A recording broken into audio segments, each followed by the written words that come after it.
You're listening to the Cantina Cast, your home for thought-provoking Star Wars talk. Join Albert and Chris in breaking down the latest news, trailers, movies, TV shows, games, books, and of course, your favorite characters from a galaxy far, far away. Hello, everyone. Welcome to the Cantina Cast. My name is Albert Padilla, and this is Jedi Novel Archive, where today I'm going to be talking about Legacy. This is the latest novel from Madeleine Roux, and it's set to come out on July 28th of this month and takes place between the events of The Last Jedi and The Rise of Skywalker. So if you guys have been following the show, you know that this is one of my most anticipated Star Wars projects of 2026. Like many of you, I'm a huge fan of Leia. I'm a huge fan of Rey. And just the idea of getting these two characters together for a story, specifically a novel, is fascinating and intriguing, given the amount of different story elements and storytelling that can come from these two characters together. So I would say that in some ways also, it kind of felt like we needed this book, especially coming off of the end of the sequel trilogy and some of the discourse that was kind of going around there. This book is kind of healing in a lot of ways for me personally. So what I wanted to do was kind of give you guys a sneak peek broken up into two parts. So the first part is going to be very high level. I'm going to stay above the surface in regards to the official synopsis. I know there are folks out there that are very spoiler adverse and don't want to haven't even read the synopsis. And so that I'll get into some of the high level stuff there, spoiler free. And then the second part, I want to actually take the synopsis and kind of go almost a line by line and give you guys my commentary and some initial thoughts. Again, all still spoiler free. So to kick things off, one of the things that we like to ask on Jedi Novel Archive is, should I pick this book up? Is it worth reading? And I think definitively, yes, my opinion is you should pick this book up, especially if you are in here for the moments between Rey and Leia, the dialogue that exists between Rey and Leia. They are the main focus of the book, and they carry large portions of the story together, but then also separately in their own kind of headspaces, which is really nice. They are definitely forced into a master and apprentice type relationship. So if you're looking for that aspect of it, how it starts and the development of it, I think you're going to be really satisfied with the book as well. Now, thematically, there are a number of themes that the book toys with. I want to talk about three for this sneak peek. And the first one, of course, is going to be legacy. First and foremost, what does it mean to carry the legacy of a Skywalker? What does it mean to carry the legacy of being a Jedi, being the last Jedi? And then to some extent, there is some thoughts in here about what does it mean to just carry the legacy of hope, right? We need hope in this time and era in Star Wars storytelling, and that burden kind of falls upon both of our main characters here as well. And keep in mind that while they both are daughters of darkness, as Madeleine Roux puts it, which I thought was beautiful. I love that term. I'm not sure if it's been used before, but as daughters of darkness, you know, those titles play into what we see a little bit and kind of how they struggle or contend with that title from time to time. More from Leia, because Rey still hasn't found out about her lineage. but it's definitely talked about in the book as well. The second theme is destiny, and it kind of goes hand in hand with legacy. How much of who we are and who we're going to become is a result of free will versus how, who we were meant to be. We see a lot of the similarities with Luke as he's kind of struggling with this during the original trilogy. We'll see it with later on with Leia right after the events of the Return of the Jedi. So very thematically very similar to what we see there. And then the last one is loneliness. And loneliness is wonderfully explored with both of these characters, the main characters. For Rey, she comes from a family of, where she had no family. She grew up with no family for the longest part, and she was alone there on Jakku for so many years of her life. And, even now, she's carrying this burden of being the last Jedi and restoring the Jedi Order and feeling very much alone, like she doesn't have anyone else there to kind of help her out with that. From Leia's perspective, I mean, she's no stranger to loneliness, right? And especially now, I mean, she lived a great, early portion of her life, but as things, she got into the rebellion, she had a lot of loss. There was a lot of loneliness that came with that. And then by the time we get to the events after The Last Jedi, she's now lost her husband in Han. She's lost her brother in Luke, and she's still struggling with having lost her son, Ben, to, Snoke and the character that is now Kylo Ren. So loneliness plays a huge part of this, and is kind of a through line through all of the book. Now, this is a very well-written book by Madeleine Roux. I have to be honest, I had not read anything from her before, and so I wasn't really familiar with kind of her writing style, but I thought she did a brilliant job of keeping the main story moving, and keeping us wondering what was going to be in store for our heroes, our villains. But then also she kind of gave us some really great special moments in between all of that as well, especially when we get to Leia and Rey and their relationship. Those personal moments together and then those personal moments individually were wonderful throughout the book. I think my only real criticism of the book is there were times when I felt like the conflicts or the next steps were being telegraphed, and I was excited to kind of be going there, and then we wouldn't. And I'm all for subverting expectations. Like, I actually enjoy that. I don't mind that at all. But there were times when I felt like I really wanted that to happen. And because it didn't, I felt kind of let down by that. And maybe the payoff for me personally, wasn't as grand or as big as I wanted it to be. And so that kind of, left me feeling like I wanted more from that perspective. But, as with all things, there are other little small nitpicks, especially when it comes to Star Wars, that I'll get into. But I'm going to save a lot of that for the full review on July 28th. Okay, now the next question we like to ask on Jedi Novel Archive is, who is this book for? Well, if you love Leia and you love Rey and you love this idea of them having a master and apprentice relationship, or even a mother and daughter relationship at times, this is definitely, unequivocally going to be the book that you're going to want to pick up on July 28th. Like, you should have already pre-ordered the book. If you haven't done so, go do it now. You're going to absolutely love the book. If you're someone who is a fan of the sequel trilogy, or if you are a Reylo, run, do not walk, and pick this book up on July 28th. Get your pre-order in now. It doesn't technically revolve around Rey and Kylo Ren. He's clearly on the cover of the book. You can see him there. So he does play a role in the book. But from a Reylo perspective and from The Last Jedi, there is a lot of validation that happens in this novel, which I really, really loved and was appreciative of.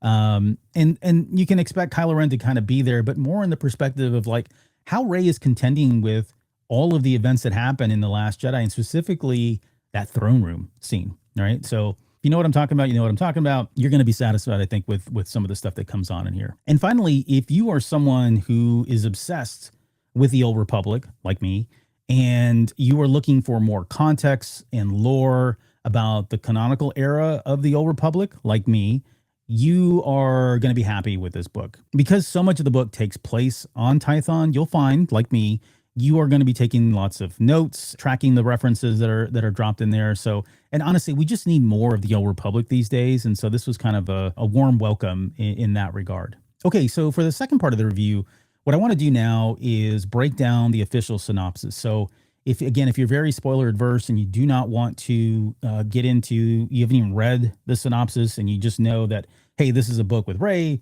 it's got Leia in it, and I'm sold because it takes place after the events of The Last Jedi, and that's all you want to know, good. I would say move on or come back to this later. But I am going to break down the synopsis now kind of line by line, and there are some, again, not spoiler things, but there's more context and more details here. So the first line reads, after barely escaping the First Order on Crate, Rey and the Resistance are struggling to rebuild.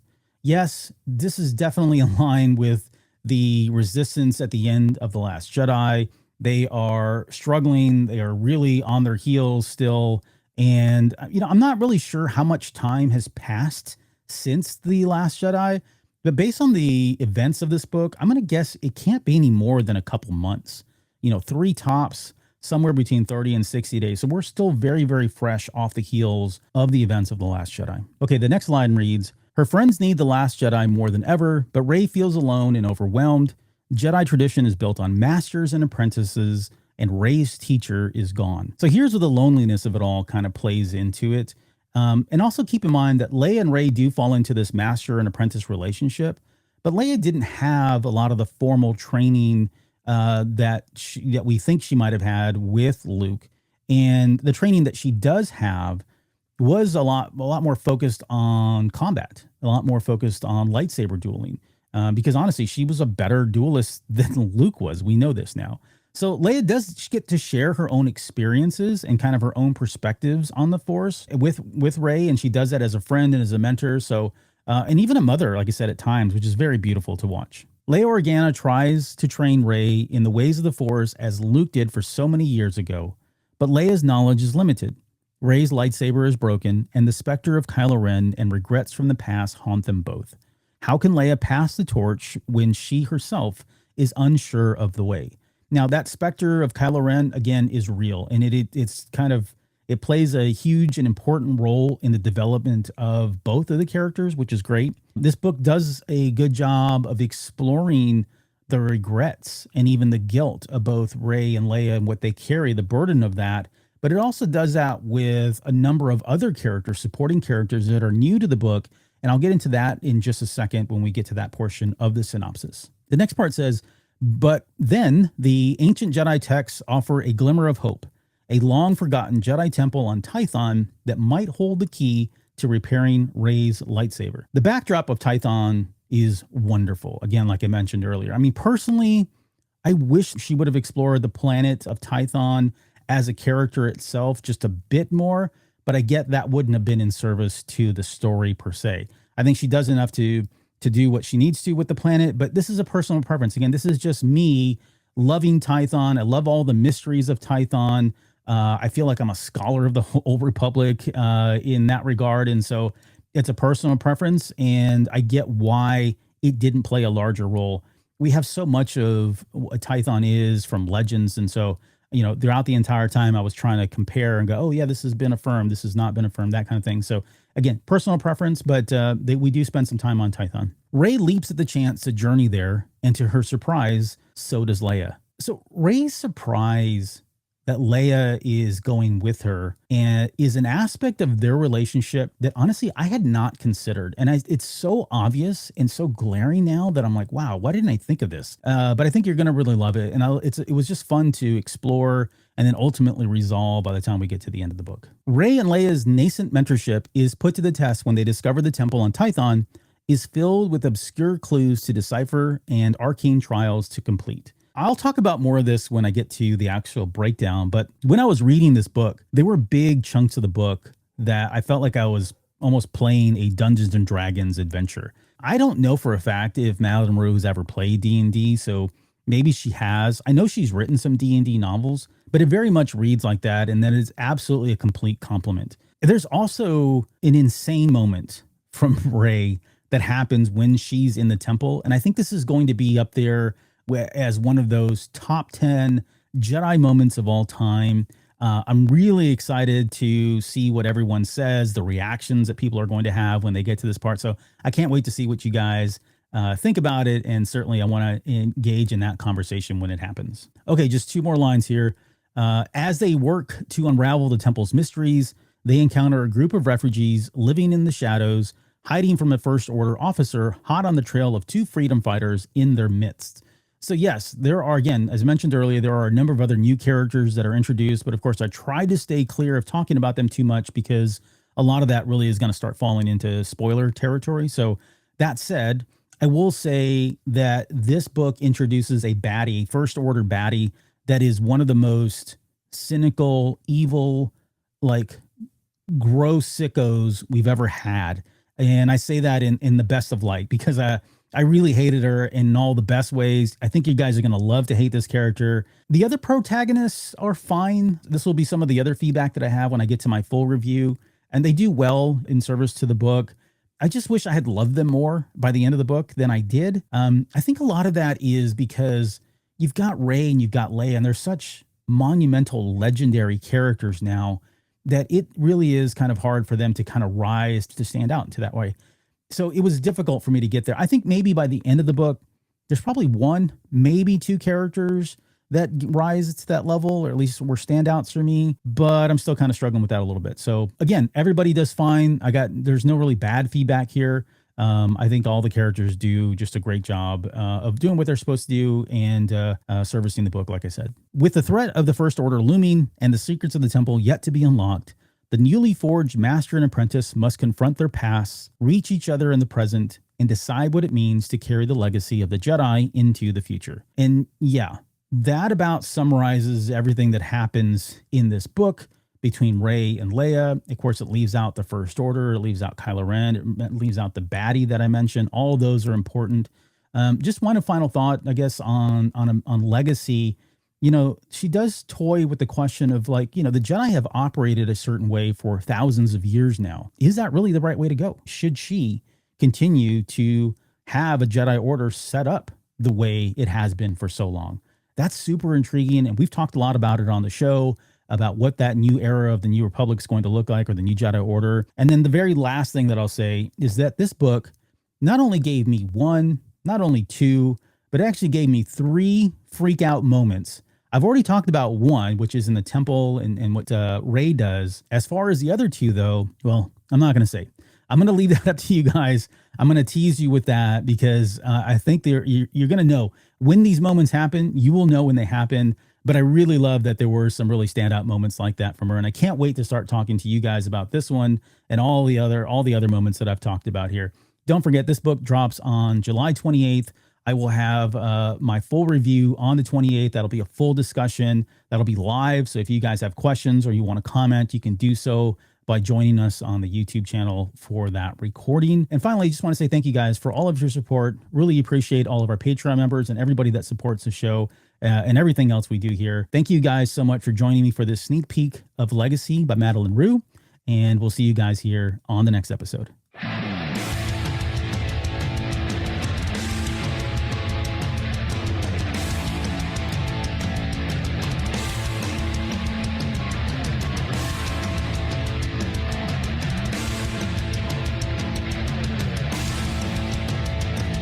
You're still listening? Wow, that's amazing. Well, I'm here to give you the disclaimer. Normally we do a big, long, drawn-out disclaimer thing saying what's what and who's what and all that other stuff, but I think you guys kind of know that Lucasfilm and Disney have no affiliation with us at all, and we have none with them.